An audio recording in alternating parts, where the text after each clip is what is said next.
Ty Bartell in with another edition of Coach's Corner. This time I'm joined by the legend in the coaching community, Mr. John Hritz, the Struthers girls basketball head coach this season. Coach, how are we doing? Good. Very good.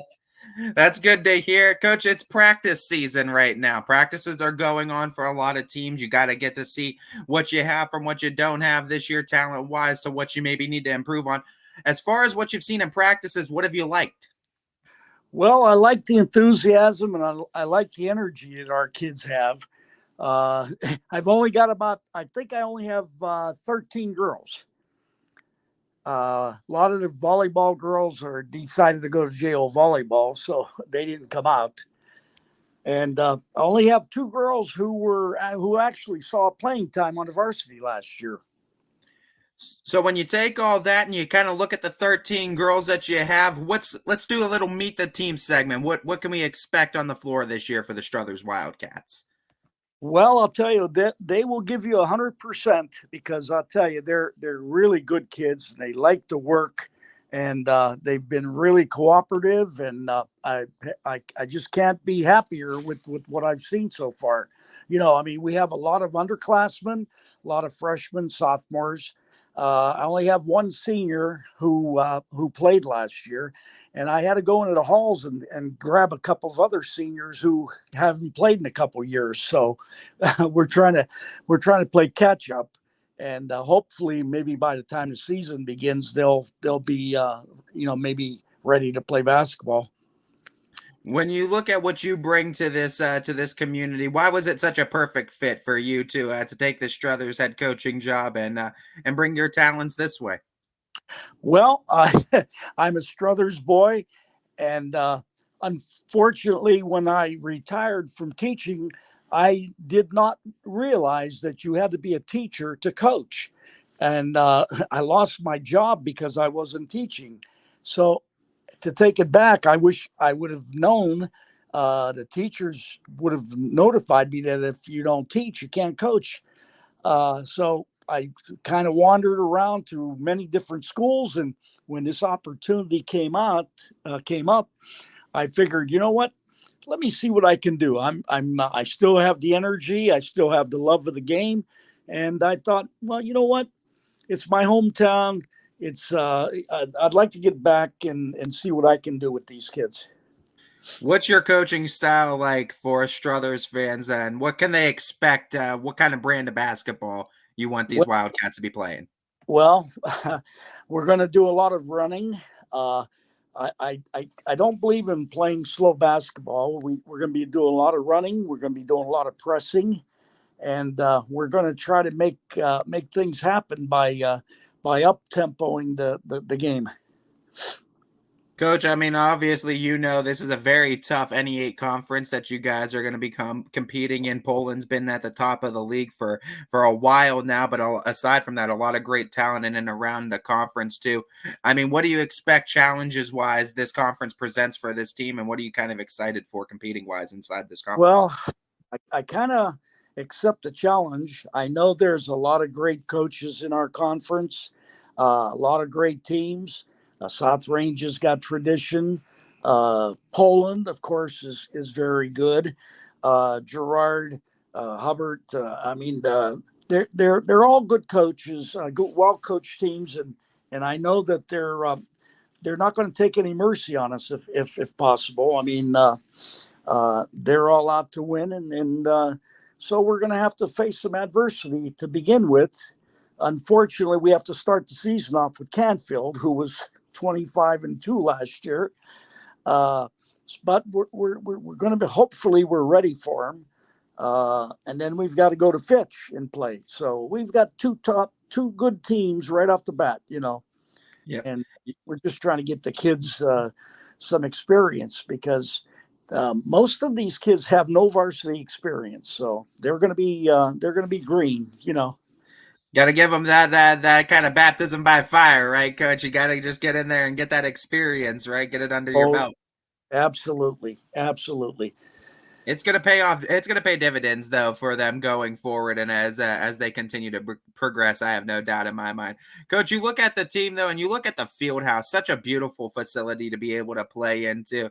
Oh I yeah. mean, how excited are you to be able to be coaching and be able to have such a great facility and also a great community around you again? Oh, I'm so excited. I'll tell you what, to be back in this field house, it's the nicest gymnasium in Northeast Ohio. I'll tell you. When I spent my first 18 years here coaching, I just never realized what an honor it was to coach in this school, and I just I'm so happy to be back, and just I'm excited to get going. And back then, our kids, we had no volleyball back then. Back in the 80s and 90s, we had no soccer, and that's what we have to face now with this adversity. With the soccer and the volleyball. But it's an honor to be back in Struthers. And you talk about, I mean, just getting your feet wet once again back into the community, but basketball as a whole, since kind of the COVID season, took hits in certain communities Oh yeah, that weren't ready for it as far as participation was concerned. And it was just because of the season kind of had its own difficulties from it, and it kind of turned some kids away. What is kind of the game plan for the Wildcats to kind of, you talked about reaching out in the hallways too. What's the kind of game plan to kind of re-engage these kids back into the sport of basketball? well, we have we have an elementary program, and we go down to as far as the fourth grade. We have fourth, fifth, and sixth and grades, and hopefully we can generate some interest, and hopefully some of these kids stick with it, and we'll go from there. But it's tough. It's tough sledding because I'll tell you what, I talked to a lot of kids in the halls, and they just seem to have other interests, So it's going to be tough. There's definitely its own set of challenges with the Oh sport as well, no doubt, coach. I yeah, also like to get the opportunity to meet the rest of the staff around you. Obviously, too, you can't do it on your own. You know that through years of coaching. What's oh the yeah. staff look like around you this year? Oh, I've got a great staff. I really have a super staff, and they're working their tails off, and they're cooperative. And I have my assistants are Hallie Minchin Skook, who played here at Struthers, and she definitely is a big help. And I have Kara Bordemace, who is from Matthews. Her dad coaches at Girard, by the way. Yeah. And I've got Jack Berman. Jack Berman has been Andy Saxon's assistant for about the last 10 years, and he was the head coach at Mooney and Ursuline. And down on the eighth grade level, I've got Glenn Wintrip, who uh, who was an assistant to Roger Ziegler down in Salem. So he's got about 30 years of experience, along with Stacy Perez. So I can't complain. I just love my staff. They're super. They're helping me a great deal. Believe me, I couldn't do it without them. Coach, one of the final questions I have for you, and it's kind of a running theme I'm doing with all the head coaches I get a chance to talk to this season, and it goes back to the love of the game. It's the love of the sport of basketball that got us all engaged in the sport at first. It's the love that keeps us coming back year in and year out, and whether that's on the floor, on the sidelines, in the stands, in the press box, it doesn't matter. We all have a love for the sport somewhere. Where did that love of the sport of basketball start for you, Coach? Oh my God! Oh, back back in the days of when I graduated from Struthers, I helped out with the elementary program, and I realized that I loved basketball. It was just so much fun coaching, and and when I graduated from college, I had the opportunity to coach down at Lowellville for the famous Dick Williams. I did my student teaching under Paul Johnson at Lowellville, and he's a legend down there. They've got the gymnasium named after him. Yeah. Dick Williams, they have the floor named after him, and I got to be an assistant coach for Dick Williams for 6 years, and I learned so much basketball, and he instilled in me the love of the game. I never realized all the different intricacies of the game and all that. And when I had an opportunity to come to Struthers, I jumped on that opportunity, and I came here and worked my way up and was a JV coach for Jerry Seam.